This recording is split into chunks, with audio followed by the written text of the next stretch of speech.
There's lots of toxic minerals, but the one that will capture most people's attention is arsenic. Arsenic. Arsenic. Arsenic. Arsenic.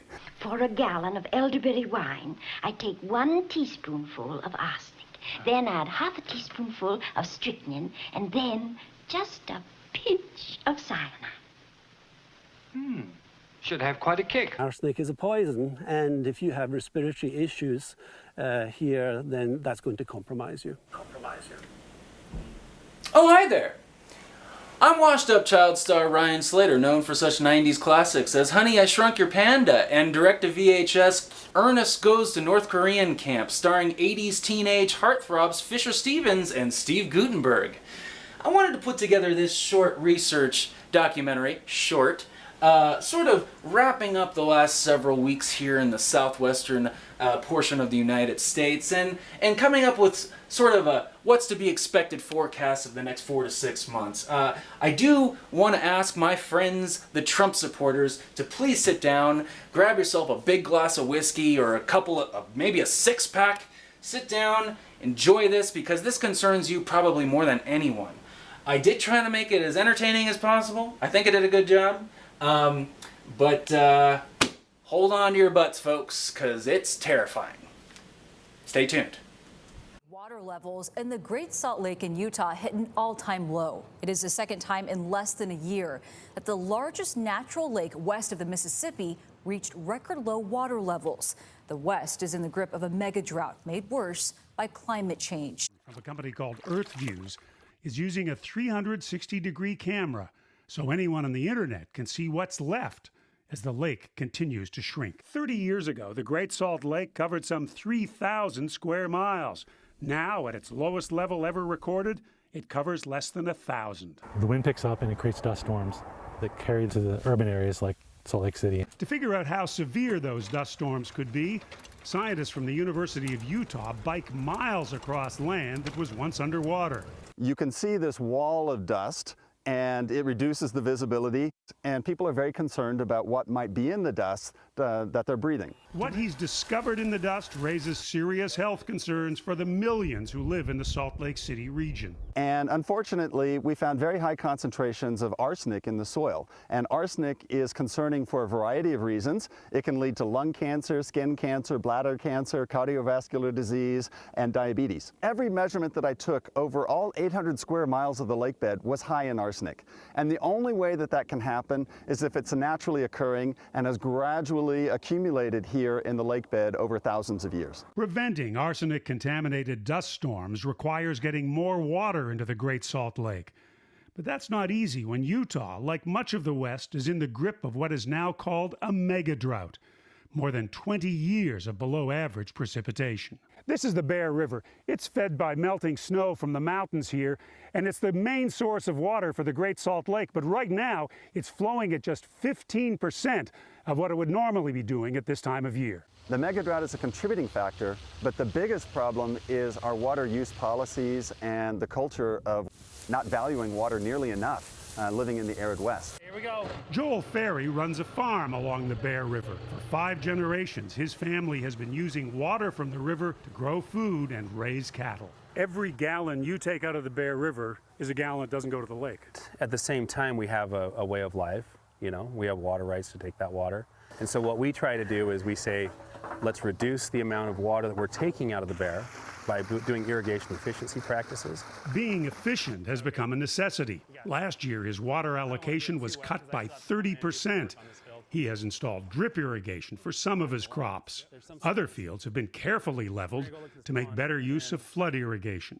So what we're doing is really utilizing the water that we have in a more efficient way to make sure that there's enough to go around. Agriculture uses about 65% of the water that flows out of the Wasatch Mountains. But demand for water by urban users is rising fast as more people move to the Salt Lake City area.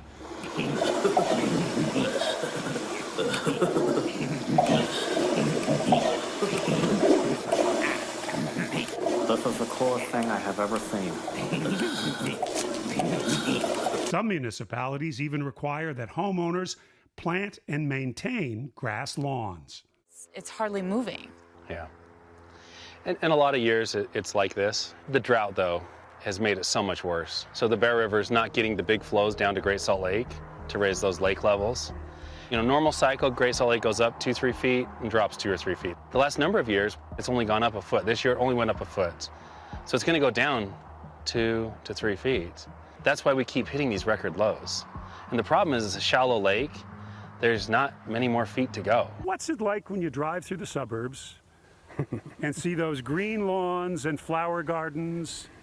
What do you think? There's not a lot of economic value derived from that. It makes people feel good to have a green lawn. We're the West. Utah is the second driest state in the country, and we need to probably act like we are. 3.6 billion people, nearly half the world's population, live in areas that suffer water scarcity at least 1 month each year. And while this is clearly becoming a problem everywhere, tonight we're going to focus on the American West, where the last several decades have seen a record-breaking drought. The Southwest is actually going through its driest 22-year period since 800 AD. His challenge will be convincing farmers, industry, and city dwellers alike in Utah to understand the vital importance of water conservation. I was just in Salt Lake City, was just on the Great Salt Lake, and had no indication of this going on. And people are in tune to what goes on in Utah.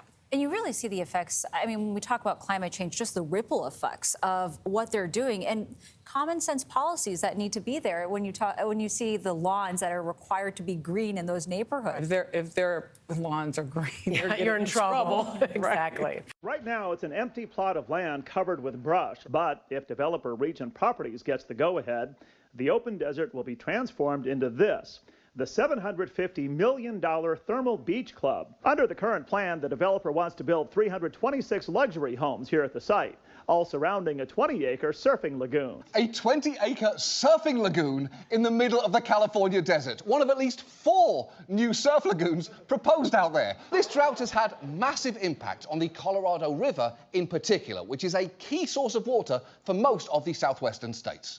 22 years of drought combined with exploding populations in Colorado and throughout the Southwest have led to record low levels at both Lake Powell in Utah and Lake Mead outside Las Vegas, where an expanding white ring of mineral deposits is probably the most visual evidence of the river's decline. It's dire.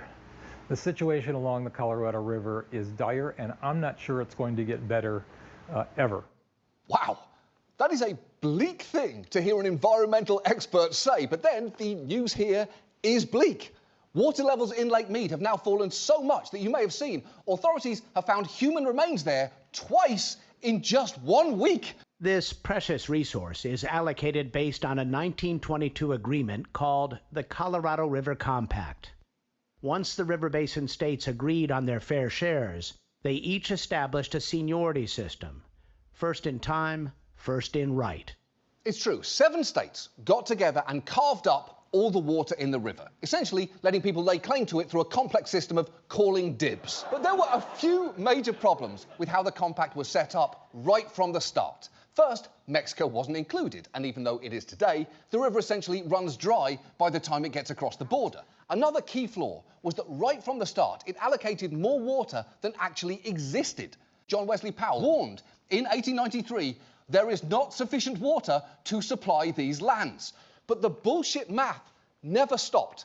Just 10 years ago, in a major study by the federal government, states forced the modelers to add so-called magic water, extra water that existed in the computer model only. It's because they want continued growth and economic development, and nobody wants to be the bad guy pointing out the fundamental problem with that. For years, as large farming operations have drilled deeper and sucked up more water, there have been escalating impacts for the shallower wells that families use. Last year in California, nearly 1,000 shallow household wells went dry. Get up in the morning, take 2 bottles of rainwater, put it in a coffee pot. My fiance will come in, she'll help me wash my hands, and then we'll take this water, recycle it, put it in a bucket out there until it gets enough till we can flush the toilet. What about showering? Well, usually we have to go into town to one of my friend's house, and if I can't go to my friend's house, you'll see some guys, there's ads even on Craigslist to be able to take a shower, $5 take a shower, that kind of stuff. That's what kind of place it is around here. Wow. using Craigslist to take a shower. That is legitimately horrifying.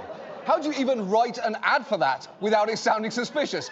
Seeking shower for $5. 34-year-old adult non-creep looking for fellow non-creepy adult to allow me to use their shower. This is not a euphemism. There's a water shortage and I genuinely just want to get washed. Again, not a euphemism. This isn't sexual in any way.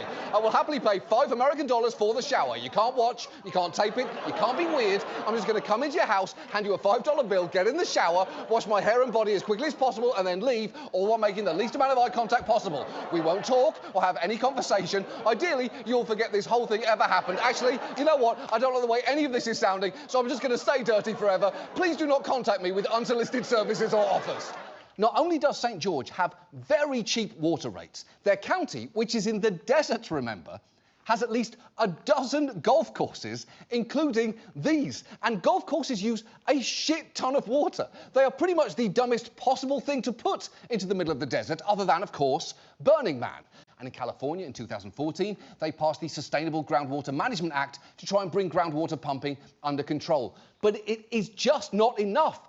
And that may well be why something very big happened just a week ago. Because the government dropped a bombshell on the Colorado River states, telling them they have 60 days to create an emergency plan to stop using between 2 and 4 million acre-feet of water in the next year, which is a massive amount. Or the agency will use its emergency authority to make the cuts itself. Lake Mead's water levels continue to drop to historic lows, bringing the nation's largest reservoir to less than 100 feet away from minimum power pool, the level at which no power can be generated. The water elevation is also less than 150 feet away from dead pool, when the reservoir is so low that water cannot flow downstream from the dam. Power production at Hoover Dam has already been dramatically reduced due to the shockingly low water levels. In 2018, almost 8 million people visited Lake Mead National Recreation Area and spent approximately $336 million in the park's local gateway communities. Today, these numbers are significantly reduced. Recreational boating is a major draw to the area, but this summer, all but one boat ramp remains closed due to the low water levels. The one ramp that is open, Hemingway Harbor, is limited to smaller, shallow hull vessels. As Lake Mead continues to recede, extending launch ramps becomes more difficult and more expensive due to the topography. There's also the popular U.S. Open bass fishing tournament, that for the last 39 years, was held at Lake Mead. The organizers have announced it is being moved to Lake Mojave this year because the water level at Lake Mead is too low. A vital source of water for some 40 million Americans. Look at this. The satellite images, the new images from NASA telling the story, showing the lake shrinking. That's 2000, the year 2000 on the far left, all the way on the right. That's where we are today. As Lake Mead dramatically dwindles, a time capsule of the last 80-plus years is emerging. The latest exposed artifact, a World War II Higgins boat, designed to ferry heroes to storm the beaches. People were actually scuba diving around this boat as recently as 2020. That means there was up to 40 feet of water above my head just a few years ago. This brand new satellite imagery from NASA shows the stunning shrinking of Lake Mead over the last 22 years. Lake Mead is at only 27% capacity. This could be one of the worst droughts we've seen in 12 centuries. And the Bureau of Reclamation is telling the states that use this water, you have to come up with an emergency plan for cuts and restrictions in the next couple of weeks. Cuts that could change farms in the desert, where at least 2/3 of our fruits and nuts and 1/3 of our veggies all need water from Lake Mead. The current water level at the Lake Mead Reservoir is 1,041.99 feet above mean sea level. That's over 174 feet below full pool. This puts Lake Mead below the 1,045-foot threshold to declare not just a Tier 2 water shortage but the more stringent Tier 2B. If the U.S. Bureau of Reclamation determines in its August report that the lake level will be below the 1,045-foot elevation in January 2023, the Southwest will move into the third tier of unprecedented water cuts that will further reduce the amount of Colorado River water that can be used by cities, agriculture, and industry. So far this year, the reservoir has dropped more than 24 feet.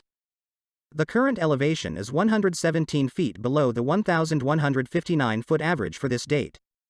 The highest water level at Lake Mead was recorded on July 24, 1983 at 1,225 feet. The current water elevation is a new record low for the reservoir, another in a long series of record lows that began on March 13. Each month, the U.S. Bureau of Reclamation releases a 24-month study, or shortage analysis, projecting water levels at 12 federal reservoirs in the Colorado River Basin, including Lakes Mead and Powell, the country's largest reservoirs. As the Colorado River water level crisis deepens, these 24-month studies have acquired newfound public prominence as they become the focus of news media outlets around the world. Not only are these studies widely reported, but they also inform key decisions in the Colorado River Basin. The results of the August study are the most important because they determine how much water will be released the following year from Lakes Mead and Powell. The findings in the August report also trigger the tiered water shortages. If the August study predicts the water level to be below a certain threshold the following January, then appropriate water shortage is activated, a declaration that means additional mandatory cuts in water deliveries to Arizona, Nevada, California, and Mexico. Unfortunately, the Bureau of Reclamation's models are not a crystal ball. Critics say that they are not pessimistic enough about the potential for extremely dry years. Others say the 24-month studies are based on faulty data. Utah State University found second-year projections to be off by as much as 7 million acre-feet in some years. These projections almost always predict the Colorado River reservoirs as having a higher water level than what actually plays out. 2 years ago, the Bureau of Reclamation forecast the water level at Lake Mead to be 1,081 feet. The actual water level was 1,043 feet, a difference of 38 feet. It's obvious to see the current method of predicting future water levels is not working. When discussing large amounts of water, we often use the term acre-foot, but what is an acre-foot? 1 acre-foot equals about 326,000 gallons of water, or enough water to cover an acre of land, about the size of a football field, 1 foot deep. An average family of 4 uses about 1 acre-foot of water in a year. 1 year ago, the Lake Powell Reservoir was at 8 million acre-feet or 32% of full capacity. The reservoir steadily declined through the end of the year and well into 2022, hitting a record low of 5.7 million acre-feet or 22% of capacity on April 22. Then the elevation began to increase due to some plans that were enacted to prop up water levels in an effort to allow the Glen Canyon Dam to continue to produce hydropower. Lake Powell is now at 6.3 million acre-feet or 25% of full pool capacity. This sharp drop on July 1 is the 443,000 acre-feet reduction due to sedimentation. With the Colorado River's depleted reservoirs continuing to drop to new lows, the federal government has taken the unprecedented step of telling the 7 western states that rely on the river that they have 2 months to find ways of drastically cutting the amount of water they take. If states fail to cut water usage, the federal government could take action. The needed cuts amount to between 2 million and 4 million acre-feet next year. For comparison, California is entitled to 4.4 million acre-feet of Colorado River water per year, while Arizona's allotment is 2.8 million. The Interior Department is seeking the emergency cuts to reduce the risks of Lake Mead and Lake Powell, the country's 2 largest reservoirs, declining from their already dangerously low water levels. State officials and managers of water agencies have yet to determine how they could accomplish such large reductions in water use. Finding ways of achieving the cutbacks will be the focus of negotiations in the coming weeks between the Biden administration and representatives of the 7 states: Colorado, Wyoming, Utah, New Mexico, Arizona, Nevada, and California. Last year, the federal government declared a shortage on the Colorado River for the first time, triggering cutbacks in water deliveries to Arizona, Nevada, and Mexico. Farmers in parts of Arizona have left some fields dry and fallow, and have turned to pumping more groundwater. The cuts have yet to limit supplies for California, which uses the largest share of Colorado River water, but that could soon change as federal officials push all 7 states to participate in diverting less water. The Interior Department could unilaterally impose cutbacks, but have stated that the goal is to work with the states to develop plans for scaling back diversions. Otherwise, the Interior Department has the responsibility and the authority to take the action needed to protect the system. Agriculture consumes about 80% of the water that's diverted from the river, much of it to grow crops like alfalfa, which is used to feed cattle and exported in large quantities. Because agriculture represents such a large share of water use, farming areas will bear a sizable portion of the water-saving burden. Some previous deals have involved paying growers who volunteer to temporarily leave portions of their land dry. In California, water officials have already announced statewide cuts to water use, asking communities to implement conservation programs to stave off a water crisis. Southern California water authorities are restricting residents to watering their home lawns once or twice a week, while also encouraging residents to invest in new, low-flow appliances and climate-appropriate yard plants. But these efforts may not be enough to meet the federal government's goals. Governor Gavin Newsom said in a statement last week, if this localized approach doesn't improve water conservation, mandatory restrictions may be put in place as early as September, nearly 1 year after he asked California residents to cut their water use by 15%. That is a drastic move, but we are in a drastic situation. So let's hope those states get to work in the next 2 months and come up with a decent plan, because we desperately need to prepare for a much drier future in the American West. I feel like I'm on the sun. Nearly 200 million people experiencing highs today above 90 degrees, 40 million above triple digits. Some parts of the U.S. reaching supremely sweltering levels. Parts of California, the Central Plains, and Texas, with highs ranging from 105 to 113. The sun sucks. Yeah. Cut it out, butthole. Hey, butthead. They're supposed to be like water and cactuses. Hey, Beavis. Check it out.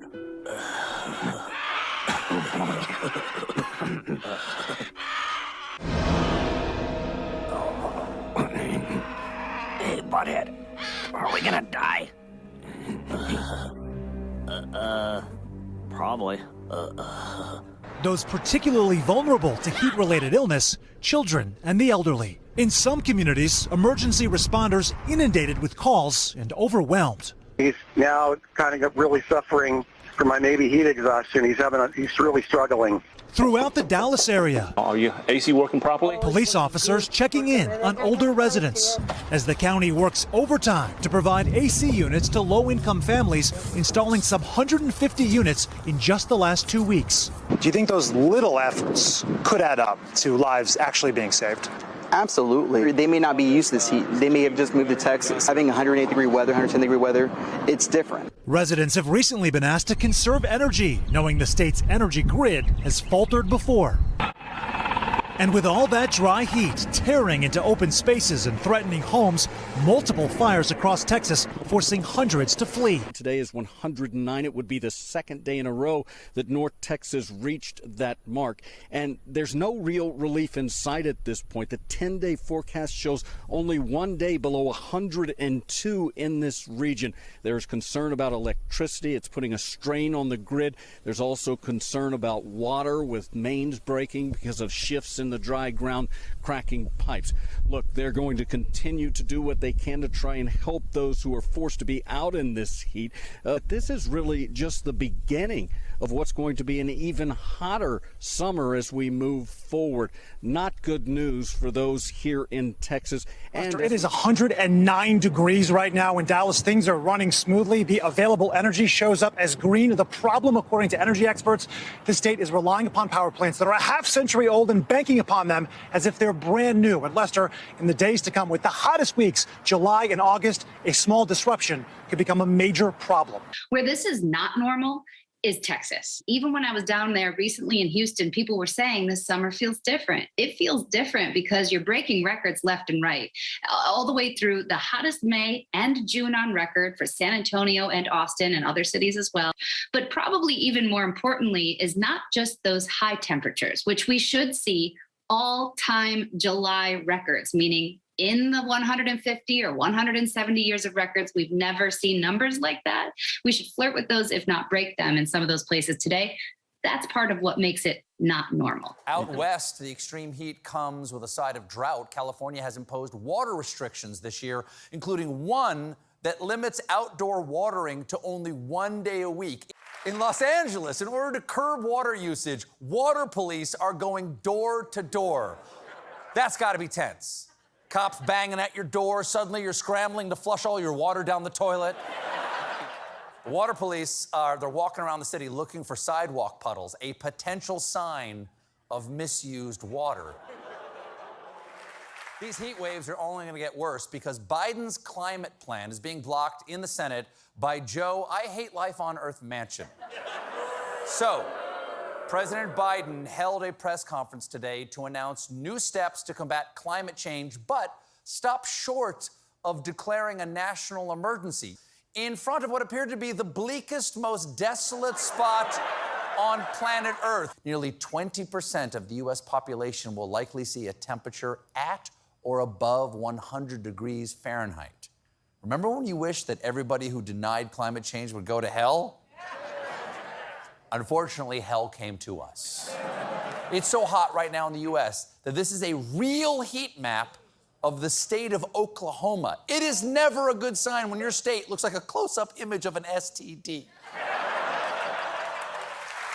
I'm sorry, Mr. Johnson. The tests show you have Tulsa. But the heat map does explain the famous song, "Oh, the homo where the sweat goes dripping down your taint. You've got burning grass and bad swamp ass with balls so hot that you could faint. Oh!" The heat is affecting more than people's health. Here in New York City, the city's odor complaints have hit an all-time high. 311 calls with odor complaints have risen 54% so far this year. You can call the cops on a smell? What are they gonna do? You're under arrest. You have the right to remain silent but deadly. One man who's not feeling the stink is Mayor Eric Adams, who was asked about it at a press conference. The number one thing I smell right now is pot. It's like everybody is smoking a joint now, you know? Everybody has a joint. He's right. He's absolutely right. Everyone is smoking pot in the city. Some of them clearly are smoking it right before getting dressed in the morning. He looks like Morpheus before Labor Day. It is hot here in the city, but nothing compared to what's happening across the pond in the UK, where today they hit a record high of 40.3 degrees Celsius, which in Fahrenheit comes out to, hold on one second, it's 40.3. We recorded temperatures of 104.5 degree Fahrenheit. Now that beat a record that was set in 2019, and that was 101.84 degree Fahrenheit. This is the hottest temperature that has ever been recorded since the 1800s. And the houses over there, especially older ones, were built to retain warmth. Now, luckily, Brits can keep cool with their light and refreshing cuisine of potted organ meat, battered fish, and room temperature beer. As a result, the heat waves brought the UK to a halt. Trains slowed to a crawl, the British Museum closed, and Buckingham Palace curtailed the changing of the guard, and the cast iron chains and pedestals of the Hammersmith Bridge were wrapped in reflective foil to shield them from the sun. On the bright side, that bridge is going to have amazing highlights. And because of that, a red alert warning was issued to warn people of the dangers, because there is a danger to life if you're not prepared for this type of heat. One particular airport, they had to suspend flights because the tarmac on the runway had melted. And then I could even speak about our National Health Service, the NHS. Our operating rooms were too hot to operate in. Most of the homes in this country do not have aircon. And I can tell you, last night my room was very hot indeed, and temperatures reached the highest levels than we've seen overnight here as well. And as we say, we're not prepared, but we are hearing from scientists that we could potentially expect more summers like this in the future. So the question now is, what can be done about it? Theoretically, at least, Tim, that's what the president could do.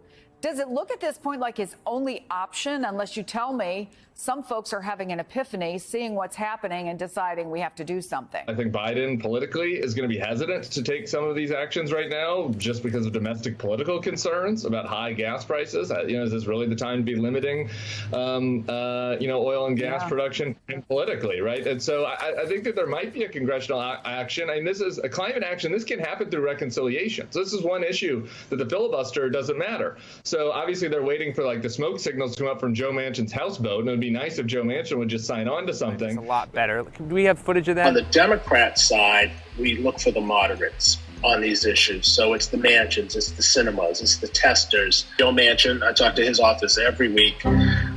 He is the kingmaker on this because he's a Democrat from West Virginia, which is a very conservative state. Greenpeace contacted ExxonMobil's senior director of federal relations, a man named Keith McCoy, and pretended to be from a Middle Eastern oil company PR firm that wanted to hire McCoy for a cushy new job. But first, they wanted to know how in the heck Exxon was able to avoid accountability for all of their actions. And Keith McCoy, in full HD, confessed to like 8 different cartoon villain-level evil plots that ExxonMobil had spearheaded to delay action on climate change. 30 years of wasn't me's up in smoke in a single Zoom call. But for me, there were 3 specific turbo confessions that I think were particularly important. These are my confessions. Right out of the gates, if you ever find yourself using the term shadow group to describe your business associates, you're probably not the good guys. Did we join some of these shadow groups to work against some of the early efforts? Yes, that's true. Did we aggressively fight against some of the science? Yes. You know, we were looking out for our investments. We were looking out for our shareholders. In this context, a shadow group is when you or someone you know sets up a separate group that you then fund to promote fake or misleading scientific conclusions that support your preferred conclusion. And Keith McCoy just admitted that Exxon used shadow groups to trick people into thinking climate change was fake so they could keep making their insane profits. And that's especially Cruella de Vil style fucked when you consider the fact that Exxon has known climate change is real for over 40 years, as demonstrated from internal documentation going back to July of 1977, where Exxon scientist Dr. James Black held an internal meeting explicitly warning the top executives about, is that in the 90s, Exxon switched to a deny and delay strategy. Not unlike Big Tobacco. Oh, fun fact. No, not fun, but fact. ExxonMobil actually used some of the same exact experts that Big Tobacco used when they tried to convince people that smoking cigarettes didn't give you cancer, even though they had a mountain of evidence that said it super did. These are my confessions. Carbon tax isn't going to happen, but it gives us a talking point that we can say, well, what is ExxonMobil for? Well, we're for a carbon tax. The senior director of federal policy admits on camera that they only support a carbon tax because they know it won't pass, and they can use their fake support of it as a talking point. A carbon tax is actually a very effective way to fight climate change. It's basically a pollution tax that says let's charge companies a fee for every ton of carbon dioxide pollution they emit. Companies will be incentivized to reduce their own carbon emissions to reduce the fees they pay, and we can let the precious free market solve the problem. Countries like England and Sweden already have a carbon tax, and guess what? It actually works. So when a bunch of big oil companies like Exxon started promoting a carbon tax in recent years, it turned a lot of heads. Maybe these big oil companies aren't trying to delay climate change and are ready to help tackle the problem, a thing they explicitly state on their websites.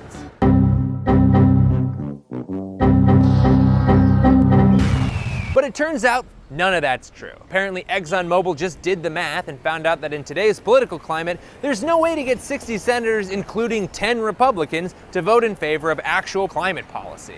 But you don't have to take my word for it. Take it away, Senior Director of Federal Relations at ExxonMobil. It's going to take political courage, political will, in order to get something done. And that doesn't exist in politics. It just doesn't. It's basically never going to happen, right? Is the calculation? No, it's not. It's not going to. Carbon tax isn't going to happen. And they've been running this carbon tax hustle for over a decade. Here's former CEO and former Secretary of State Rex Tillerson, remember that? Talking about the carbon tax back in 2009. A revenue-neutral carbon tax, though, has the advantage of being well-focused for achieving our society's shared goals of reducing emissions over the long term. Carbon tax, carbon tax, carbon tax, carbon tax, carbon tax, carbon tax, carbon tax, carbon tax, carbon tax. Now, some people have suggested that a revenue carbon tax has no chance of gaining sufficient support in Congress to become a law. I disagree with this assessment. Carbon tax isn't going to happen. It's an easy talking point. So since the carbon tax was the only climate policy ExxonMobil would get behind, Exxon probably shouldn't be trusted when it comes to the current climate policy legislation being debated, aka the third confession. These are my confessions. If you spent much time in America, you'll notice that our infrastructure doesn't hold up to extreme weather. Or mild weather.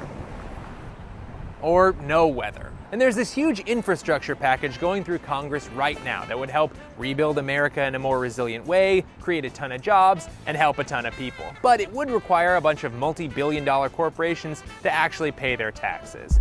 And that's where Exxon draws the line. We're playing defense because President Biden's talking about this big infrastructure package, and he's going to pay for it by increasing corporate taxes. And their strategy is to go after the more vulnerable senators, someone who's up for re-election and would maybe lose that race if Exxon decided to fund their competition. You know what? Keith McCoy actually describes this a lot better. Footage of that? On the Democrat side, we look for the moderates on these issues. So it's the Manchins, it's the Cinemas, it's the Testers. Bill Manchin, I talk to his office every week. He is the kingmaker on this because he's a Democrat from West Virginia, which is a very conservative state, who's up for re-election in 2022. That's Hassan, that's Kelly. The 2022 class is focused on re-election. So I know I have them. Those are the Marco Rubios. Those are the Senator Kennedys. Those are the Senator Daines. So you can have those conversations with them because they're a captive audience. They're also going after Democratic Senator Chris Coons from Delaware. Now, why would they be going after Senator Coons, who has a very close, who's from Delaware, who has a very close relationship with Biden? Hey, did you guys see the fist bump heard around the world? Yeah. A lot of people are mad with President Biden because of the way he greeted the Crown Prince of Saudi Arabia. You know, Biden called him a pariah, and as recently as last month said he wouldn't even meet with him. But this weekend, there they were, broing it out. How's it hanging? Ma, how's it hanging under that robe? Look at it. Joe got a lot of flack for this, but I think we're looking at this the wrong way. Because if you slow it down and watch it again, I think Biden was actually trying to punch MBS. Look, yeah, he's going in for the jab. Yeah, how about a knuckle sandwich? Come on. So we've been working with his office. Matter of fact, our CEO is talking to him next Tuesday. And you know what? It's already working for Exxon, because that $2 trillion infrastructure plan has stalled and gotten broken down into a smaller $550 billion plan that really only includes roads, bridges, and some utilities. If you start to stick to roads and bridges, and instead of a $2 trillion bill, it's an $800 billion bill, if you lower that threshold, you stick to highways and bridges, then a lot of the negative stuff starts to come out. Why would you put in something on emissions reductions on climate change to oil refineries in a highway bill? People say, yeah, that doesn't make any sense. That shouldn't be in this bill. Just terrific stuff. And it was almost the perfect crime. You just made one tiny mistake. You mic'd yourself up, got in front of your own camera, and confessed all of this for an hour to a man you barely knew at the prospect of maybe making some extra money. Well, obviously, Exxon is caught. I mean, how could they possibly? No way. No way. No fucking way.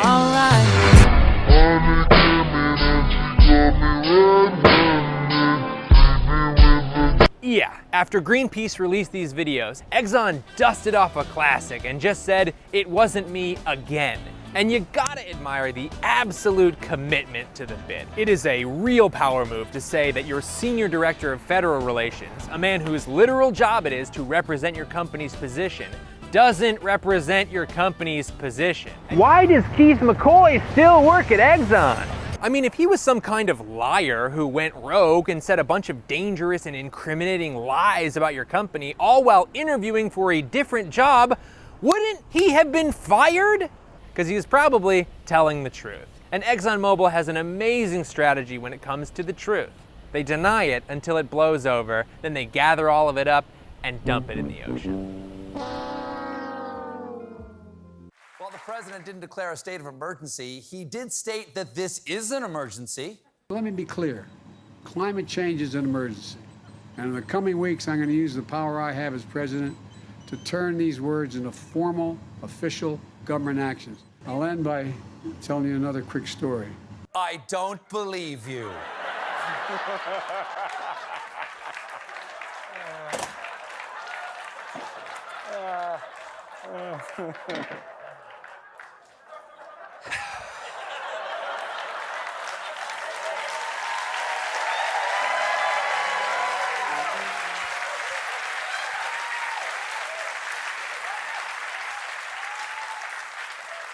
Please, let's hear this quick story. When we moved from Scranton, when coal died in Scranton, everything died in Scranton. And my dad wasn't a coal miner. My great-grandfather was a mining engineer. But my dad was in sales, and there was no work. So we left to go down to Delaware. I told you. But I remember driving home when you take the trolley in Scranton, going out North Washington and Adams Avenues. Within 15 blocks, we didn't live in the neighborhood, the most prestigious neighborhood in the region, in the town where the Scrantons and other good, decent people live. There was you'd go by a wall, but my recollection is it was somewhere between 15 and 18 feet tall. And it went for essentially a city block. And you could see the coal piled up to the very top of the wall from inside. It was a coal-fired plant. A coal-fired plant. And all the negative impacts of breathing that coal, the dust, were affecting everybody. But at the time, people didn't know it, and there wasn't any alternative. I think I'm 79 now. The president's directives today largely appear to provide more funding to or otherwise strengthen existing programs. Oh, good, because what we are already doing is clearly working so well. Well, Steve, I'm confident that the federal government will... Thank you, Ira. Thank you for that report. Off the coast of northwest Greenland, the water is perfectly still, but puddling on icebergs indicate a transformation is underway. That's the sound of rapid melting, triggered by a few days of unusually warm temperatures. During CNN's first 3 days in northern Greenland, the temperature topped out nearly 10 degrees higher than normal. It's days like today, warm enough to wear short sleeves, near 60 degrees in Greenland. It's basically at the melting point today. As you can see, now I can make snowballs. At a research site in northeast Greenland, near melt conditions at an elevation of nearly 9,000 feet made what's usually a frozen landing strip inoperable. They have a problem when it's this soft as the surface is now. Unable to fly out, the scientists passed the time playing volleyball in shorts atop the ice sheet. Pre-global warming, Grinstead says temperatures near 32 degrees Fahrenheit at this altitude were unheard of. The National Snow and Ice Data Center tells CNN from July 15th through 17th alone, a melt surge in northern Greenland caused ice sheet runoff of about 6 billion tons of water per day. That's about the volume of 2.4 million Olympic-sized pools.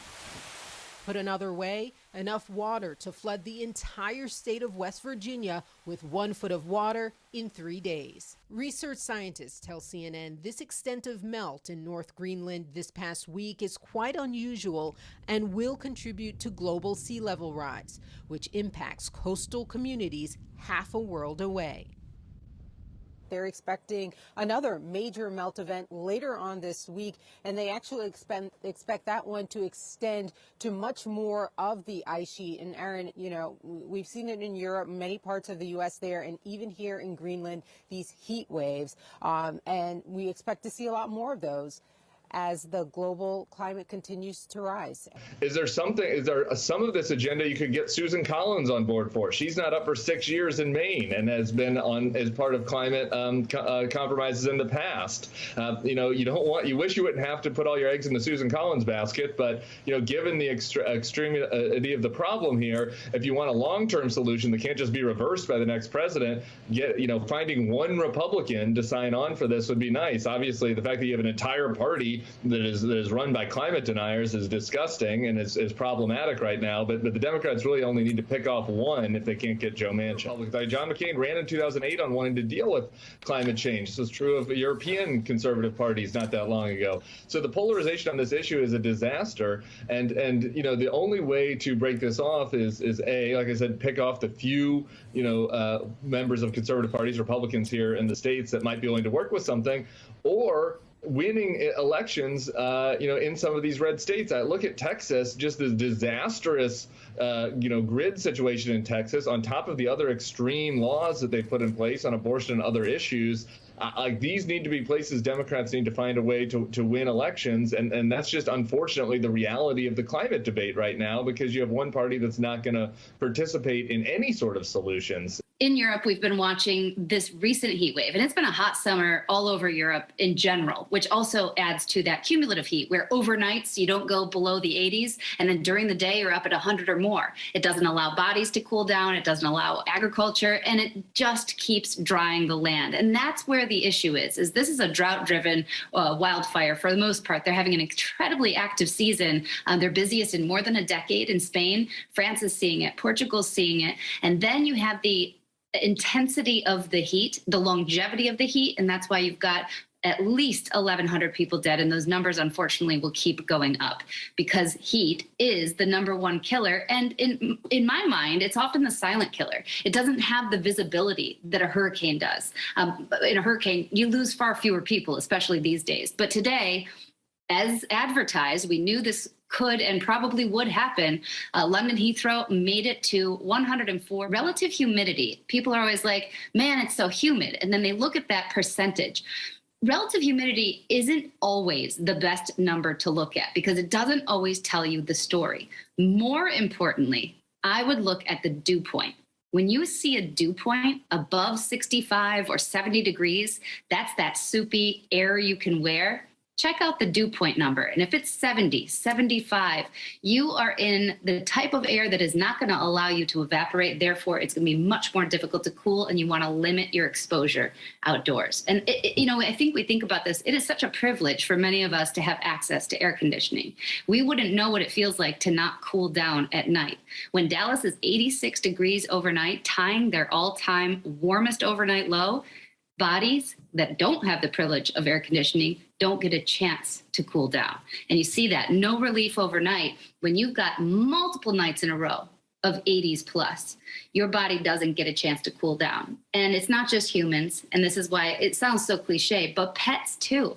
Animals that are outdoor and exposed to this, they need that added hydration. They need less exposure. They need shade. We are amplifying what would have naturally happened so rapidly and over such a short amount of time because of our lack of holding on to greenhouse gas emissions. We have just spurted out all of these greenhouse gas emissions that then create a blanket and hold the sun's heat and the heat that we already have and the natural variability of our Earth in.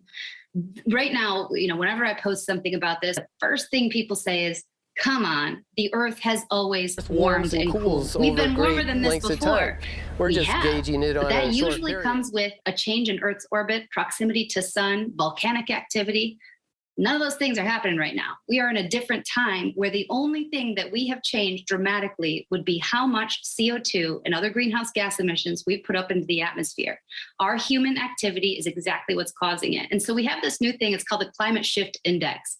And this actually, with attribution study, tells you tomorrow morning, for example, how much human-induced climate change has to do with the temperature. And tomorrow morning, overnight lows are the strongest indicator of climate change.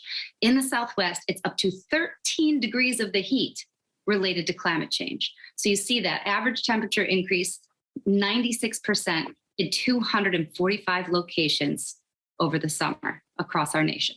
Perhaps a decade ago, this area was covered in water, and the shore has receded quite some distance, as you can see. The largest saltwater lake in the Western Hemisphere and the 8th largest freestanding lake in the world. But what used to be a boater's paradise and a safe haven for wildlife is now a looming ecological disaster. Climatologists blaming unrelenting high temperatures and a record western drought made more severe by climate change being blamed for the lowest water level ever seen in Utah's Great Salt Lake. The lake now just 1/3 its usual size and shrinking weekly. It's a little deceiving. This looks like a lot of water, but in fact, I'm standing in just a few inches of water. And under average lake conditions, I would be completely submerged and you wouldn't be able to see any of this land surrounding me. Instead, 2/3 of the lake bed has been exposed. That's larger than the Hawaiian island of Maui. And the once desert oasis now potentially an environmental disaster with national and global implications. As the water goes down, the salinity goes up, killing the algae, which feed the brine shrimp, which feed more than 10 million birds that depend on the lake during migration. What would it mean for these birds to not have this lake? You don't have a stopover point. So they've got to get from central Canada to central Argentina or southern Mexico without a stopover. You just can't do it. You have to refuel somewhere in the middle. As more land is exposed, it's becoming increasingly difficult for the birds to nest and find refuge. And they're no longer safe from predators like a coyote anymore. Correct. Because the coyote can just walk there. Walk there. As our winter storms come through and whip up some of this toxic material, i.e.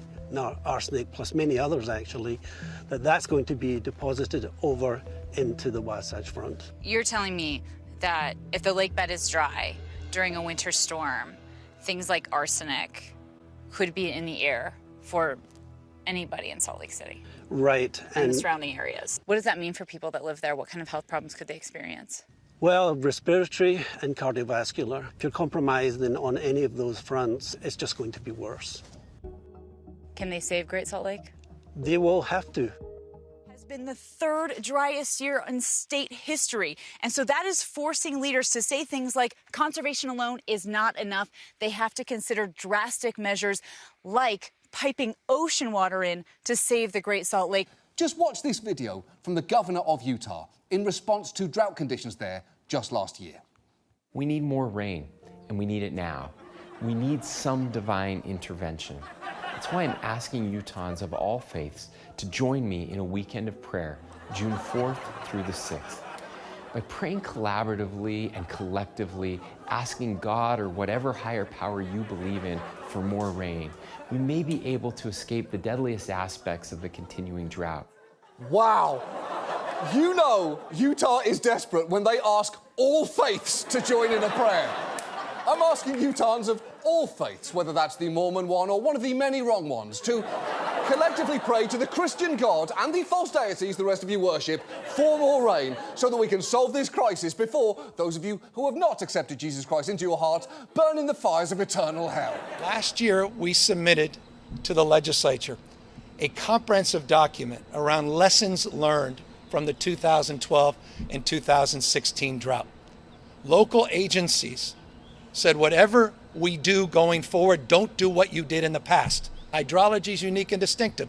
Conditions are diversified, unique and distinctive. Water use and consumption patterns are unique and distinctive. If I haven't lost you, you're not paying attention. These 400 of 436 water agencies have approved plans that they've either moved on or will be moving on. And the rest, which is about 8%, will have mandates thrust upon them because they did not submit plans by the state of California. 100% of this state will be under a mandate of local mandates for water conservation on June 10th of this year, just in a matter of weeks. That they need to go a little further than 20% to 35% water conservation.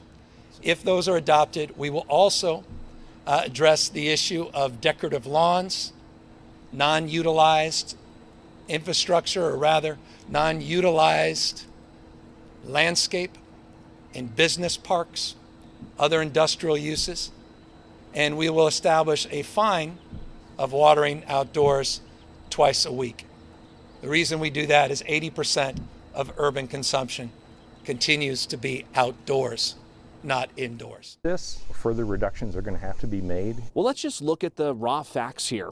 According to Lake Powell historical data, in 2011, the water level was 3,622 feet, and every year it ebbs and flows. But in the last 2 years, there's been a steep decline. It's now fallen to 3,522 feet this month. How low is that really? Elevation markers on the side of the dam stop 100 feet above where the water sits now. The last time we were at this elevation, we were filling, so this is quite a unique situation that we're in. 32 feet lower, and the elevation will hit 3,490. That's the lowest it can be before the dam no longer generates power. Right now, it produces power for up to 6 million people, but that's in jeopardy. It's cheap power. It's a real bargain for the utilities, and it's clean power. The emissions that we produce is water going to the Southwest. Without that power that we produce, that has to be replaced somehow through other sources, and that could be coal or nuclear. The more water, the more power. The weight of the water pushes it through the turbines in the dam, generating the power and eventually feeding the river on the other side. It moved all that gravel. The water would still have to drop another 150 feet before it can no longer pass through the dam, drying out the river that leads to Lake Mead, becoming a dead pool. But even at its current levels, the impacts are felt everywhere on the lake. When the lake's been at its fullest, we'd be underwater right now. How do we know that? Take a look at one of the original boat ramps here. It's completely dry, and you have to go a long ways down to get to where the marina is now. Take you to the Hoover Dam in the aftermath of the historic announcement of the first ever water shortage in Lake Mead's history. And what this shortage will mean for you. Below the crest of that edifice there on the top of the dam. It should be this high? Oh yeah, that's how far we're down. The water level at Hoover Dam hasn't been that high in 40 years. Decades of drought have dropped the lake level 158 feet, exposing the bathtub ring, the whitewashed section of rock that used to be underwater. And back in August, the Bureau of Reclamation declared the first water shortage in the lake's history.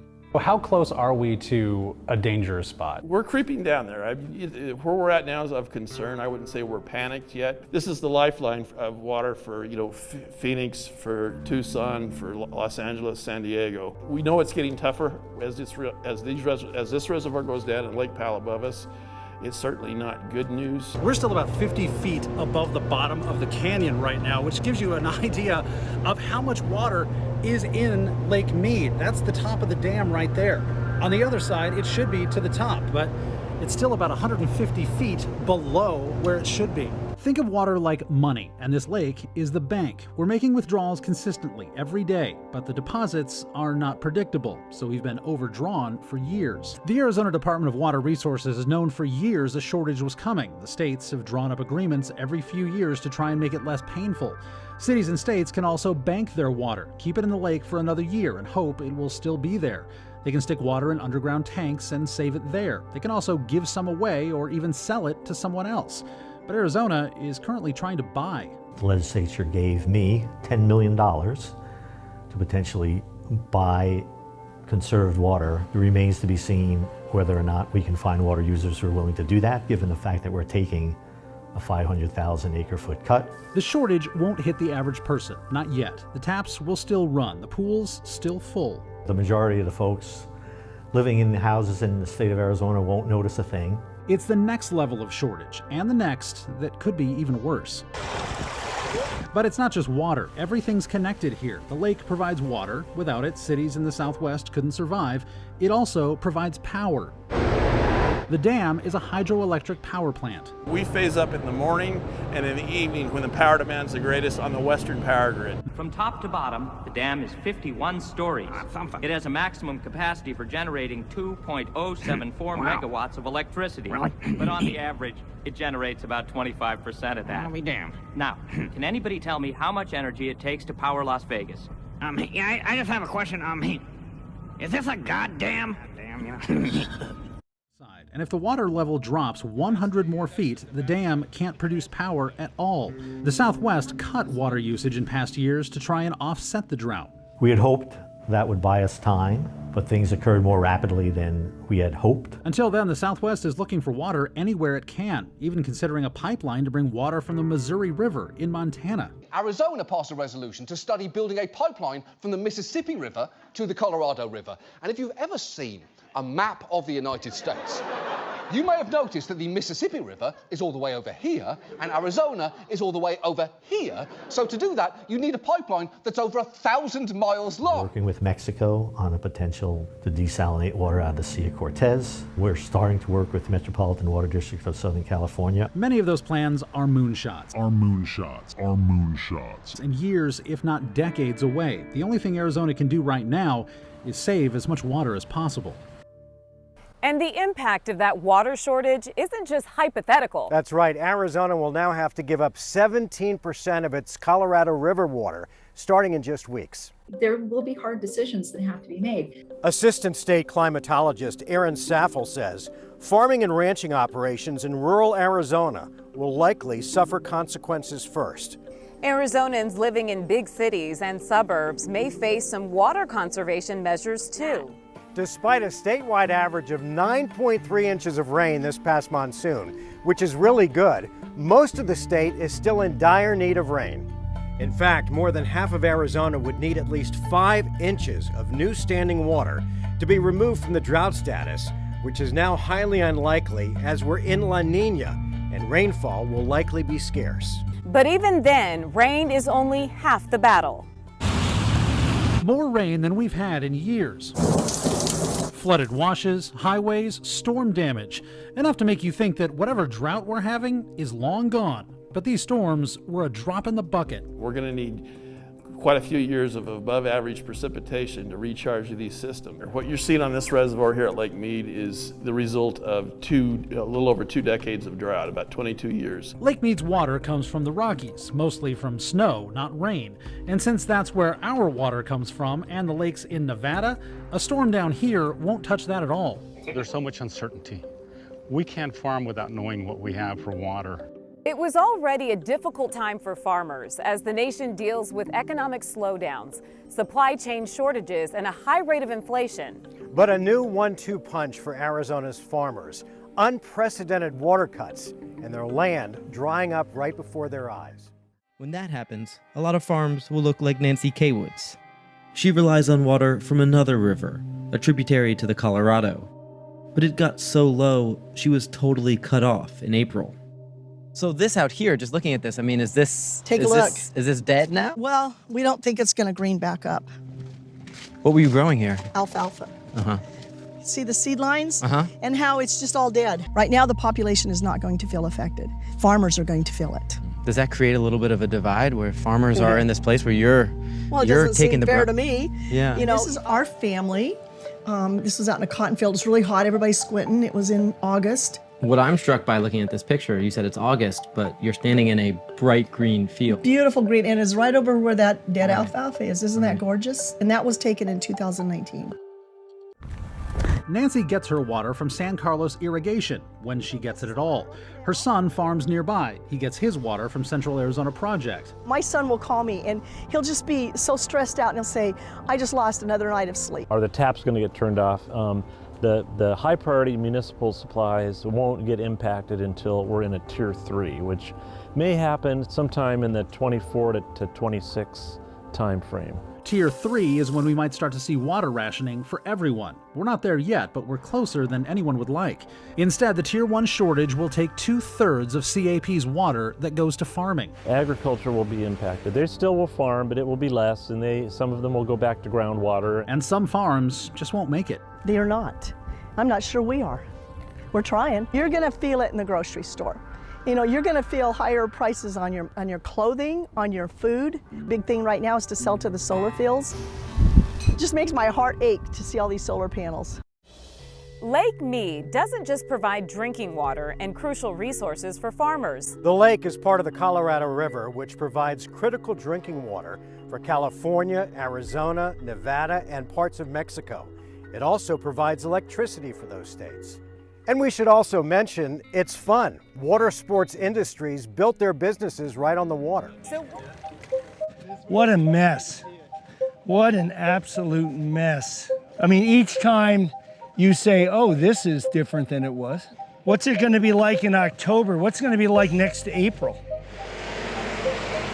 There isn't a lot about the Colorado River that Jack Schmidt doesn't know. He's been making research trips on it for decades. But he's never seen the river this low. Look at this. Yeah, you used to be able to back a truck in here right into the water. It's happened within the past 6 months.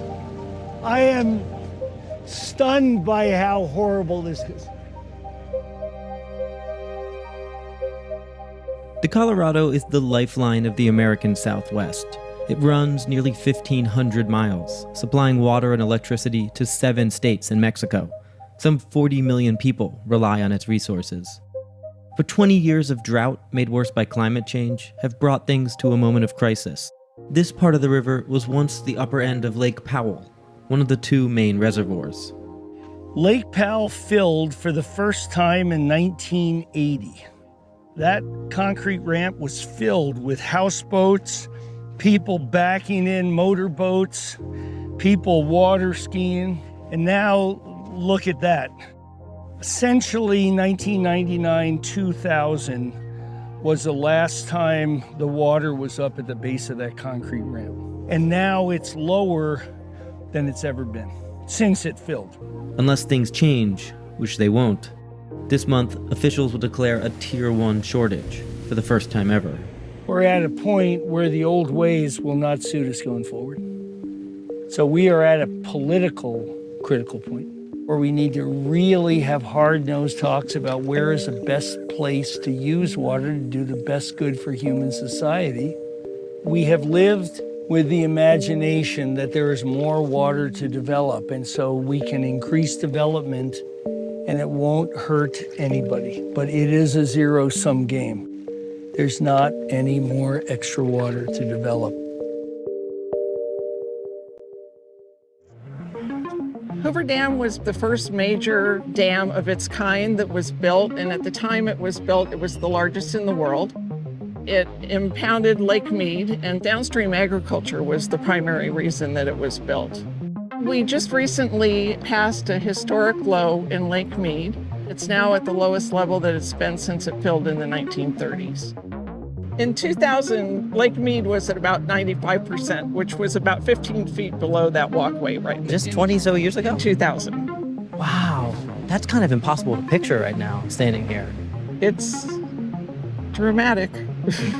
Do you expect it'll get back to that point? We need at least 4 or more years of consecutive good runoff into the upper basin, good snowpack, for the reservoirs to be able to rebound completely. Can you talk me through what these structures are? These are intake towers. Water goes in, spins a turbine, which spins a generator and creates hydropower, which goes out to all of these power lines that you see. That's how Las Vegas is lit up at night. Las Vegas is lit up at night, and Arizona and California also receive power from Hoover Dam. I think I found the remote. What the hell's going on?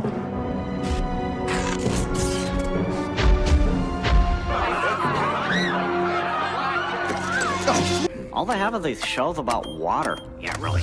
They need some shows about fire. What are you doing, Beavis? Something's wrong with my butt. Your butt sucks. Yeah. Hey, how come there's no sound? I'll fix it. Yeah, there you go. Louder. Louder.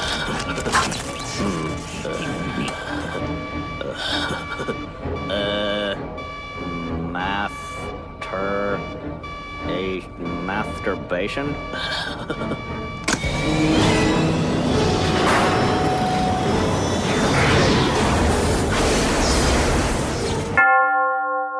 We are keeping track of a fire at Hoover Dam. Social media user Christy Hairston touring the dam and shot this video. Take a look. You can see that thick black smoke billowing from the structure. That is not good. This transformer went up in flames after equipment within failed, sparking an isolated fire. There are a total of 17 electricity generating transformers, 9 on the exterior of Nevada's powerhouse and 8 on the exterior of Arizona's powerhouse. Fires are rare in power plants. They're not out of the ordinary though. You have a lot of static electricity, especially after you generate hydropower. Water goes into the dam intakes. Then water flows beneath the dam to the powerhouse. It hits electricity generating turbines. The electricity is then sent to one of the transformers where the voltage is stepped up so it can travel through power lines. The power then hitting the grid to homes and businesses. We're still generating pretty much at the best capacity we can now with the depleted reservoirs, but we had basically, from early reports, a bushing go out, started a small isolated fire. Our fire suppression equipment immediately kicked in. started dousing the fire. From there, we had a fire brigade of our local workers went down and put that out. No injuries to either people here at the facility or to our personnel fighting the fire. In addition to that, a lot of people who were here were actually concerned that something may have happened to the power grid, right? So you actually say that there was no damage to the power grid. How were you guys able to make that possible? Well, fortunately, the fire was very confined to the transformer deck, to the A5 unit. A5 stands for Arizona 5. We have on the Arizona side of the power plant, we have 8 generating units. We have 9 on the Nevada side. So it was isolated specific to that unit. All of our protection equipment kicked right in, so it was isolated to that, and so we were very fortunate. Transformers can blow. You know, that's something that can happen. It's not common by any means, but it can happen. That has happened before, and it will happen again. They have ruled against the Biden administration over climate change authority. This is considered a major blow to the federal government's power and perhaps a setback to the Biden administration. The court has ruled that the EPA lacks broad statutory authority to curb greenhouse gas emissions. The UN came out with this climate report and said any further delay in addressing climate change will miss a brief and rapidly closing window of opportunity to secure a livable, sustainable future for all. We have seen the flooding, we have seen the heat waves, we have seen the 22-year mega drought out west, we have seen the longer, more intense wildfire season. And this is just the beginning as it relates to climate change. And we also know it is not debatable that high concentrations of greenhouse gases contribute to the warming of the planet. And what this ruling does is it takes away the most effective tool for the EPA to curb those greenhouse gases, and that is emissions from these power plants. Power plants are the second largest source of these greenhouse gases. It is curbing the EPA's ability to regulate power plants and the emissions that come from these power plants is like saying you can cut the grass, but we're taking away your lawnmower. So get out your scissors, EPA. Scientists have been sounding the alarm that we need to do, and not like over the next 25 years, like right now. Climate legislation, it has been stalled within Congress. So this idea of giving Congress the authority, to me, is the equivalent of not doing anything. Because you certainly have seen that there's not enough political will there to get that sort of drastic and dramatic regulation over the line. When the court says it's up to Congress to address climate change, they know. What they are really saying is we don't want climate change addressed because we know that Congress is not going to address it. We just finished the April 1 measurement. We're going to end this year way below normal.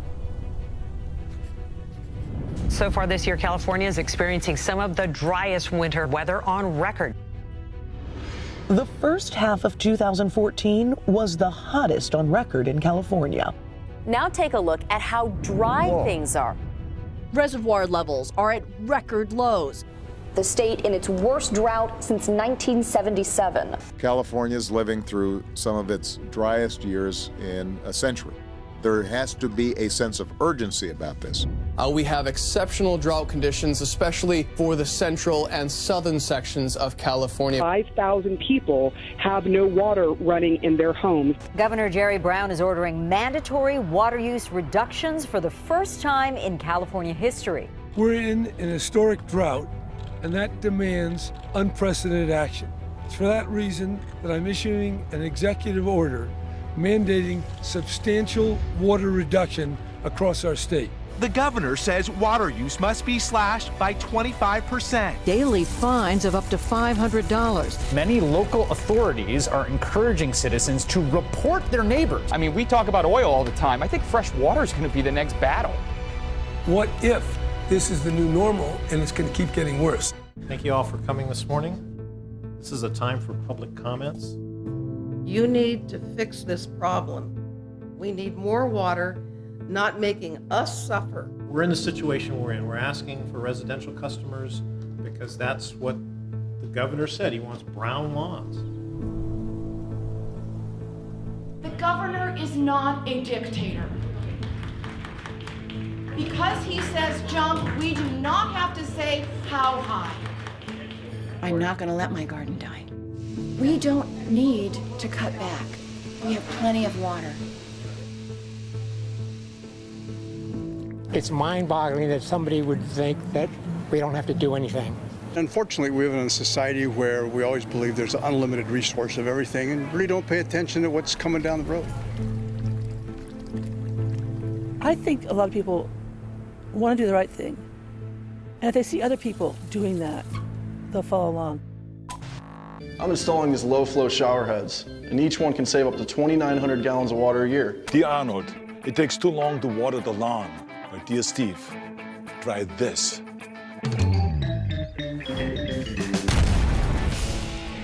Keep doing your part to save water and energy.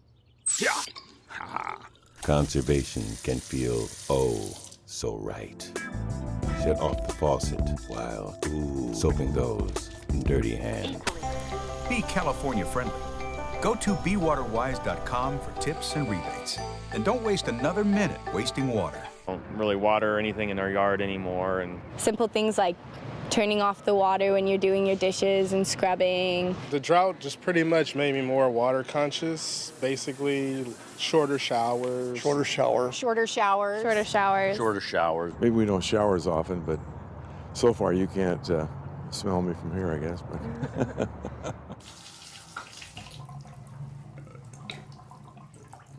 The drought was an opportunity to raise awareness about the strategies to save water and to use it more carefully and more efficiently.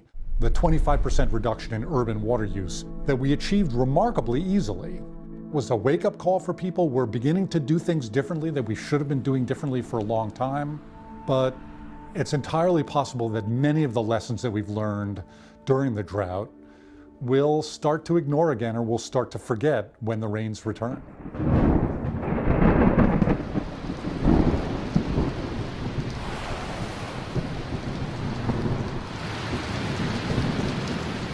It is official. The California drought emergency is over, all thanks to one of the wettest winters in years. It's a strange sound, rain coming down. It's a strange sound, the water falling down. California drought is over! Our drought is over.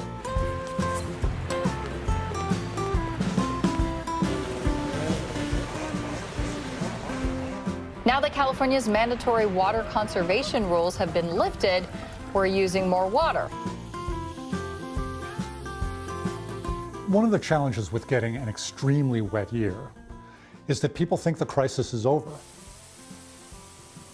We've all talked about the hydrological cycle, but there's the hydro-illogical cycle, where you have drought, and then there's awareness, and then there's fear, and then there's action, then there's rain, and then there's apathy.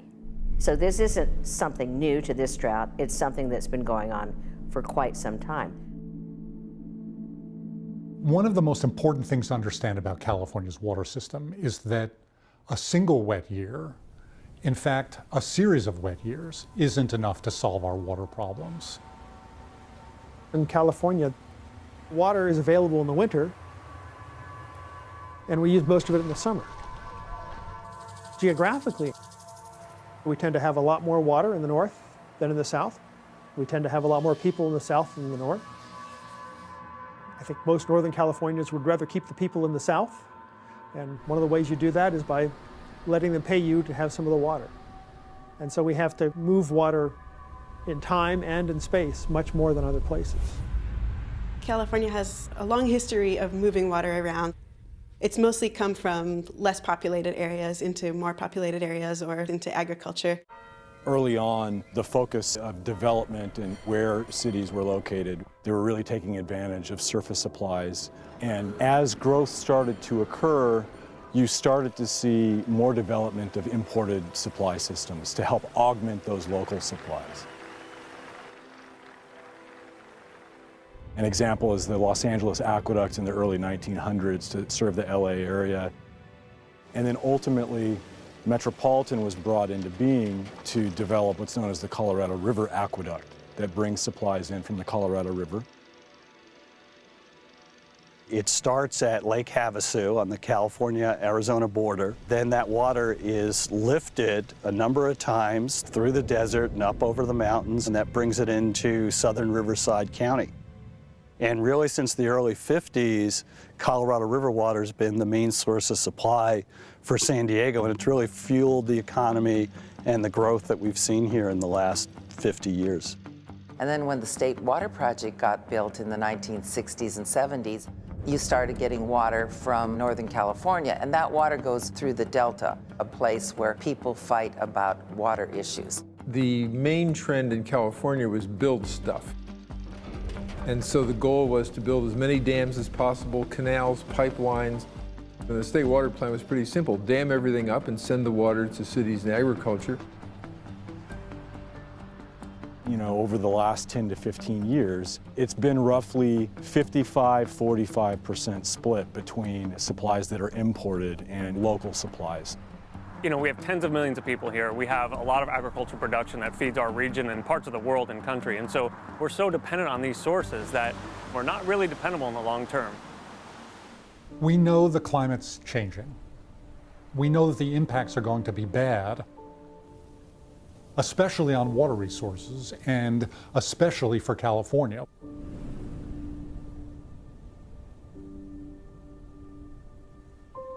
Southern California has grown tremendously. We aren't going to tell people you can't live here anymore because we don't have enough water. We're going to have longer and more frequent droughts. We're going to have a lot less water supply. So climate change is really changing the game here, and people who are not getting on board and not understanding what might be happening here are putting us all at risk. Climate change is not science, it's religion. Climate change is overdone. I think it's a political issue now. And I keep hearing about global warming. Now they'll say, he doesn't understand. Oh, no, I don't understand. I believe the ability to measure with precision the degree of human activity's impact on the climate is subject to more debate. I don't care what you believe. You believe whatever you want. The problem comes about is if you are in denial of an emergent scientific truth and you wield power. They present, unfortunately, mainly ideology. In the scientific community, it's a settled question. 97%. 97%. 97%. 97% of climate scientists agree that the climate is changing and that humans are responsible. That reality hasn't prevented the Trump administration from putting in place the few remaining climate deniers in positions of power. The United States will withdraw from the Paris Climate Accord. Regarding the question as to climate change, I think the president was fairly straightforward. We're not spending money on that anymore. We consider that to be a waste of your money. That political reality is different from the scientific reality, and that's going to make dealing with the climate challenge increasingly difficult. It's going to make the climate threat worse than it would otherwise be.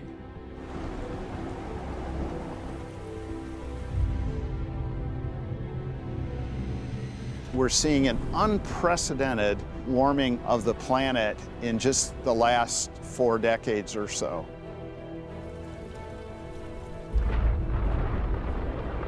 It's not a positive outlook, and we're really going to need to change the way we're doing things if we consider the drought the new normal, which we should.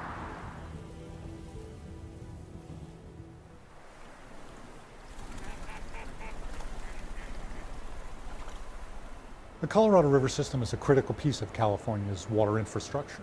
Even without climate change, the Colorado is a system under enormous stress. We've seen in the last few years, especially on the Colorado River, is that it's not as plentiful as when they divided it up among the 7 basin states in Mexico. So that source is going to be challenged because you've got increasing needs and a decreasing supply. If water levels on those large reservoirs decline below a certain mark, then we're likely to be flirting with a new form of regulation on the Colorado system, which will affect all of the parties in the southern part of the basin. It's going to get worse and worse as other states demand their share of the Colorado. California is potentially at risk of losing some of that water in the coming year. It's increasingly going to be an unreliable component of our water supply.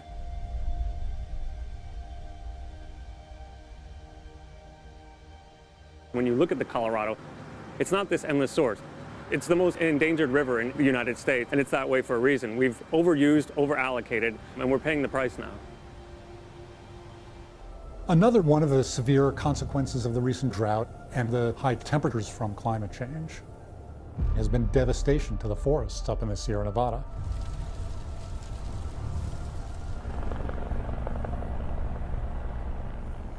A drought, a heat wave, and strong winds are the elements for the disaster in California.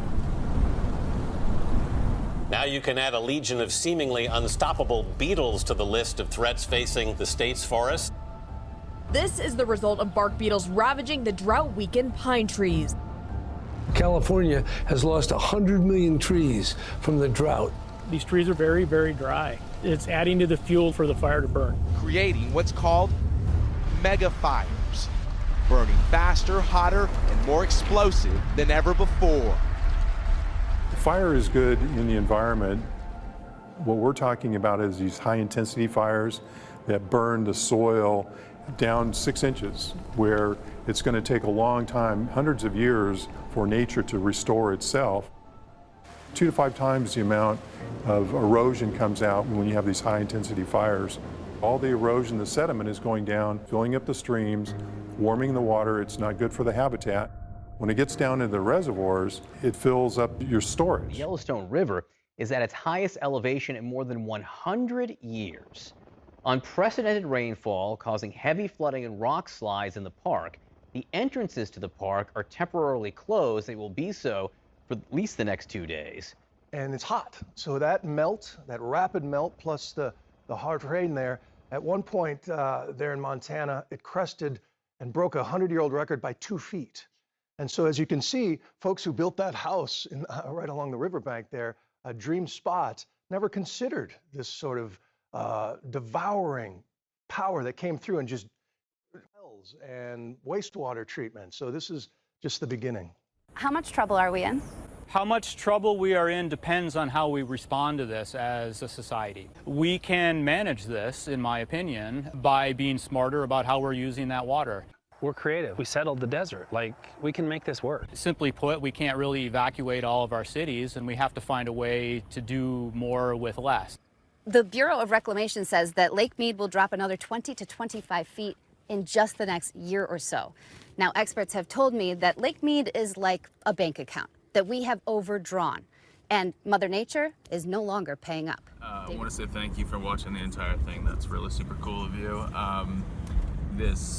It obviously must have rang somewhat true to you. Maybe if you liked what you saw, you wouldn't mind liking and subscribing to the channel. I haven't done it yet, but I will put together a Patreon. Can you look, if you just look up Only the Planet Matters, that's what it will be. Oh, it's up until 6 a.m. editing this video, so I have a little bit of scruff in the voice, and I still have a ways to go. Hopefully, you probably know more than I do at this point, that I wanted to get it down underneath 45 minutes. I hope I did. But there's one thing that I want to part with you before I sign out, and that's that even if we stop climate change, like if we do everything we need to do and we do it now, I need you to be prepared, because for the next 8 to 10 years, even if we stop outputting carbon emissions into the ozone layer today, it will continue to climb for the next 8 to 10 years. It will continue to get warmer. It will continue to get drier. It will continue, we will continue to have more powerful hurricanes, tornadoes, whatever. It's all going to get worse before it gets better. So when Republican talking heads start saying, well, you know, we budgeted for this project, we paid for that expensive thing that you wanted, and look, it's still getting warmer. So we can stop now, right? I want you to be prepared for that conversation, because it will come. Assuming we can actually stop it today, which of course we cannot, but with your help, I do believe we can build a movement that can end it very soon. Only the planet matters. Look us up on Instagram, TikTok, Facebook. Where else we got? Discord. I've got websites to come. I bought both .org and .com domain names just in case. And as I said, if you did like this video and you want to support my work, look me up on Patreon at Only the Planet Matters. Thank you again. Ryan Slater, signing out. Hi, it's me, God. I know I don't often do this, but I just wanted to appear in person to make one thing perfectly clear. You can't pray your way out of a drought. Frankly, I'm insulted you even asked me. You got yourself in this fucking mess. Get yourself the fuck out of it. I gave you plenty of water. It's not my fault you wasted it building surfing lagoons and golf courses in the middle of a fucking desert. Utah. Your capital is Salt Lake City. It's next to a salt lake.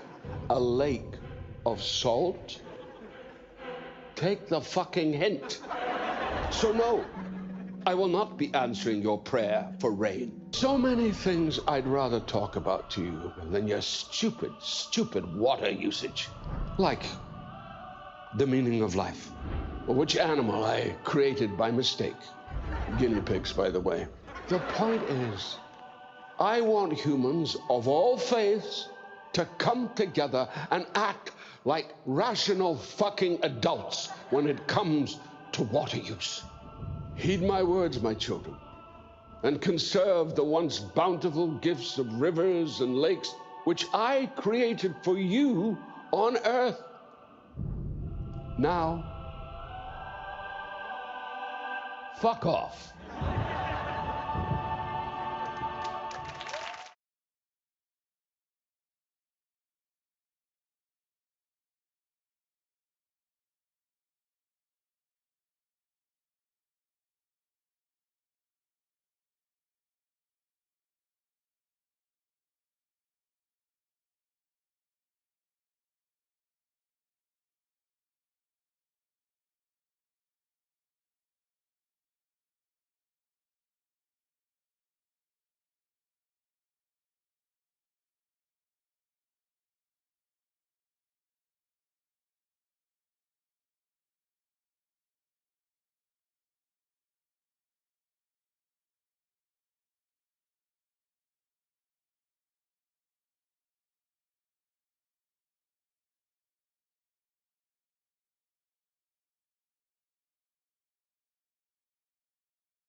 Hi.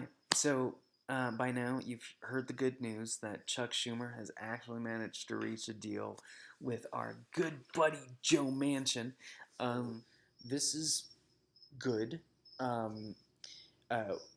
If he had just signed Build Back Better after he whittled it down to almost nothing, about 25%, because if you remember, when it started, it was a $6 trillion bill, and then our Joe Manchin whittled it down all the way to 1.5 trillion and still didn't sign it.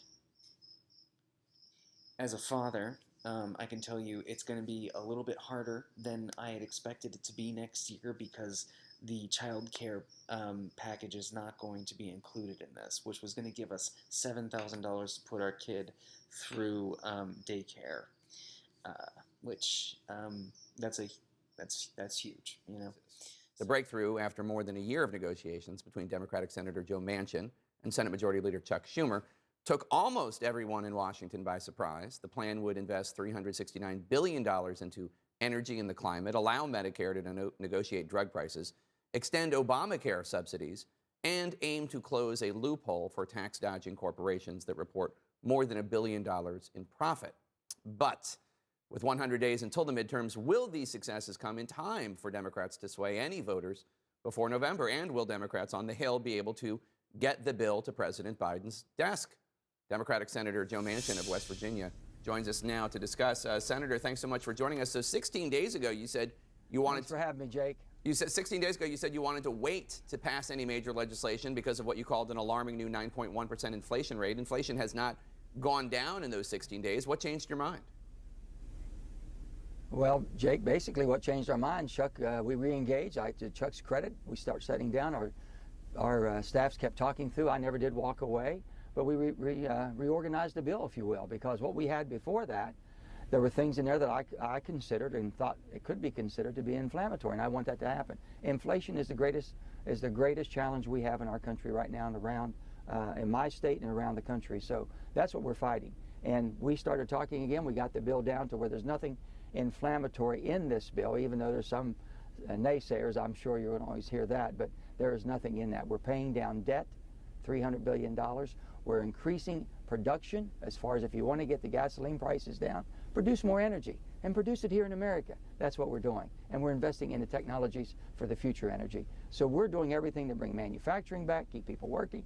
And I think it's a great piece of legislation. And on normal times, my Republican colleagues would be for something such as this. Excuse me. We've basically paid down debt is what they want. We've accelerated permitting, which is what they want. And we've increased production of energy, which is what they want. We've done things that we should be doing together. Yeah. Since you announced your deal, new GDP numbers obviously are sparking fears of a recession. There's a Penn-Wharton analysis that found that your bill, quote, would very slightly increase inflation until 2024 and decrease inflation thereafter, unquote. Senate Republicans also released a new Joint Committee on Taxation analysis yesterday showing that in the short term, your bill would actually result in a small increase in federal taxes for Americans. Like I said, short term, but still. What evidence do you have that this bill will reduce inflation and will not increase taxes? Chuck, first of all, I respectfully disagree with the people from Penn-Wharton. They're wonderful people. We've worked with them tremendously. We just have a disagreement on this. But you know, there were 17 Nobel laureates who said that inflation was going to be discretionary. It wasn't going to happen. Okay, it wasn't going to be permanent. Well, we found out they were wrong. And people can be wrong, but how in the world can it be inflammatory? How can it add flames to the inflation fires right now if you're paying down debt? You're increasing more production from fossil industry and energy, and we're doing it cleaner anywhere in the world. We'll be energy independent. We're making our batteries for our cars to be here made in America before you get any credits whatsoever. We're doing everything we can to make sure that we attack the problem. And these are solutions to the problems we have. So I know everyone's playing politics with it. This is not a green deal. It's not a Republican deal. It's not a Democrat deal. It is a red, white, and blue deal. And this is what the American people want, solutions and a balanced energy approach. I know there are individuals like former Treasury Secretary Larry Summers who say they do not think this is going to be inflammatory. They do not think it's going to cause inflation. But do you have evidence? Are there studies about this bill that say that it will not cause inflation to go up? We looked at everything humanly possible and had everyone cross-sectioning this. But basically what we did is we said, okay, the tax rate was 35% in 2017, Chuck. It went to 21%, a 14% reduction. Jake, I'm sorry. No problem. It went to 14%, Jake. I know, he's your friend. 14% reduction, and everyone thought, well, that's tremendous. They were tickled to death at 21%, okay? Well, they got to 21%, and I never knew there were people basically not paying any taxes. Most of the people in West Virginia, all corporations pay at least 21 or more, and around the country. So don't you think they ought to at least pay the 15% minimum when we already gave them a 14% reduction? That's all we've talked about. So we never raised any taxes. We're just saying close the loopholes and collect the taxes that are owed to the Treasury and the United States people. That's all we're trying to do, and we didn't do it, so we're not adding there. We're not putting a burden on any taxpayers whatsoever, and we're going to create more energy for them to pay lower prices at the gas pump, hopefully lower prices at the food store, and lower prices basically in all of their daily needs, energy prices especially. Yeah. And energy is a driving force right now in inflation. So you need all 50 Democratic senators to pass the bill. Senator Kyrsten Sinema, Democrat of Arizona, still has not said anything publicly about this plan. We know that she has previously opposed closing the so-called carried interest loophole that, for instance, allows hedge fund managers and private equity investors to pay tax rates of 15% instead of higher. When's the last time you spoke with Senator Sinema, and are you open to any changes that she might suggest? First of all, Senator Sinema is my dear friend. We work very close together on so many things. And she has so much in this piece of legislation. She's formed quite a bit of it and worked on it very hard. And with that, she's brought down drug prices. She's been very instrumental in letting Medicare go ahead and negotiate for lower drug prices, saves $288 billion, brings the price down of drugs, and it's going to be a tremendous help to people across America. And I agree with her 100%. We're not going to raise taxes, and we don't.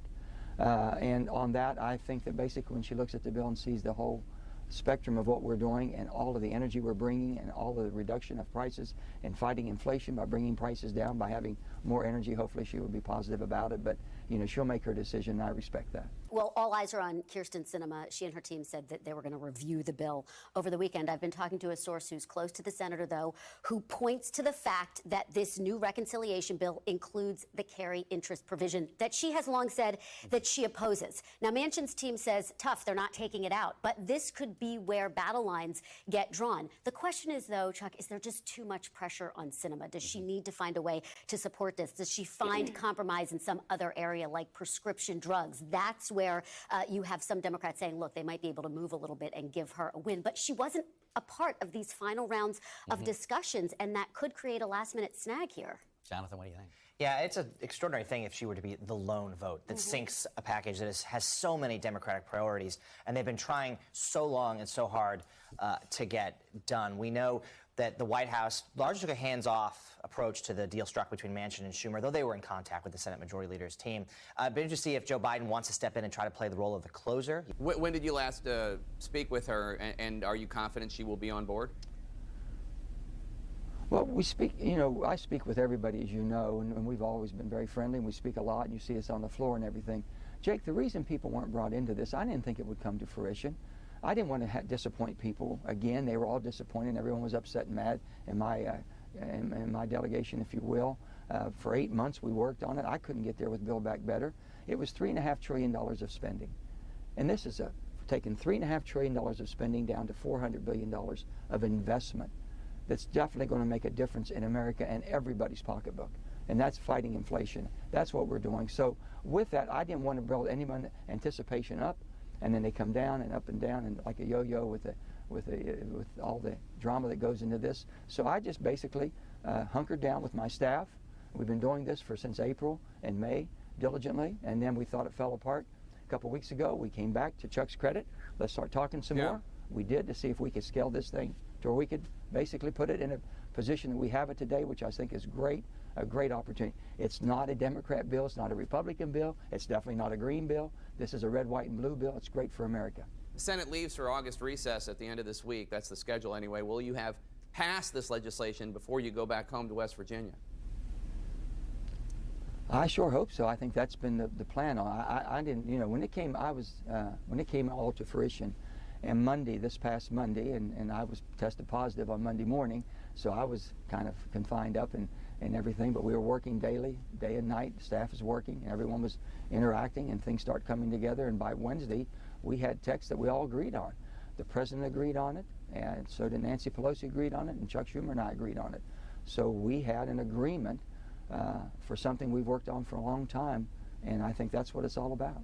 If it passes, this bill is poised to be one of the biggest achievements of the Biden presidency. What role did President Biden play in these negotiations? Does he deserve any credit for this bill? Oh, absolutely. Jake, let me tell you, you don't do anything of this size and magnitude, and this is changing. It changes the whole energy production we have in our country. It changes the investment portfolio for the energy of the future. It creates jobs back here because we give incentives. We didn't send a check to anybody. We gave them incentives to earn it. And that's the bottom line with investments. But you don't do a bill this magnitude and this size without the president knowing what's going on, the president being involved in to a certain extent, but also giving approval. And that's what President Biden did, and I'm forever grateful that we have an agreement and a piece of legislation that's going to be really, I think, changing the whole landscape of America. As you know, in the last couple of years, you've faced a lot of criticism, public and private, from your fellow Democrats. Senator Sanders said you didn't have the guts to stand up to special interests. Congresswoman Jayapal said you betrayed your commitment to Democrats. She said you weren't a man of your word. After all that, how does it feel that Democrats are now running to embrace this legislation?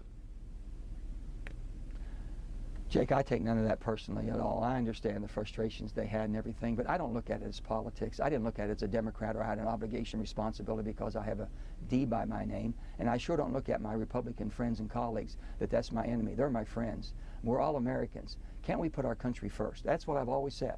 So I'm not going to make deals and I'm not going to make negotiations and I'm not going to vote because it helps one party over the other party or it's good for the next election.